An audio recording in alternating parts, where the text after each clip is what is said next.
Yeah, so the capitalistic working day via, through division of labor is going to have its consequences. Smith talked about it, uh, but thought could be mitigated through education. Marx is going to bring it back into play, and he's going to give it a name. He's going to give it, alienation, right? So capitalism alienates us from our working self, alienates us from ourself through the idea of work, and ultimately turns us into commodities. Okay, so that's going to be his critique of capitalism. Okay, and so he sets it up in talking about the working day in 1867, right? So it's really written in a journalistic and historical style. So before Marx became a philosopher, he was a journalist, an investigative journalist, and a lot of that comes through here, and it makes the writing a lot better and a lot more accessible.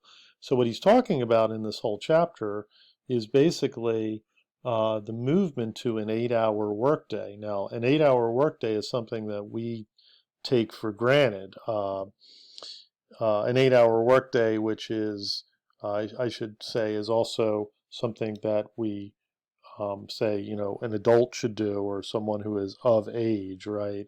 Uh, in the 19th century, the early 19th century, there is no regulation of the workday, and there is no regulation of who is doing the work, right? So in the early 19th century, when capitalism has no laws to regulate it, the workday is going on for 14, 16 hours, and children are also working, some as young as 6 or 7 years old.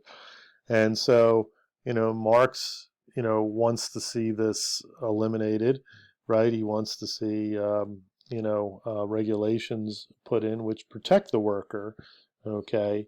And so that will happen in England. That's what he's looking at. This will happen in England. So the government will intervene, and the government will put regulations up, which will eventually get rid of child labor, and by the end of the century, there will be an 8-hour workday and stuff like that. So, but it takes, it doesn't start off with an 8-hour workday. It takes a lot of struggle to get to that. And what he's showing here is that even with the regulation of an 8-hour workday, the capitalism is, able to, do a runaround around a lot of these regulations, and that's why he shows the power of the system.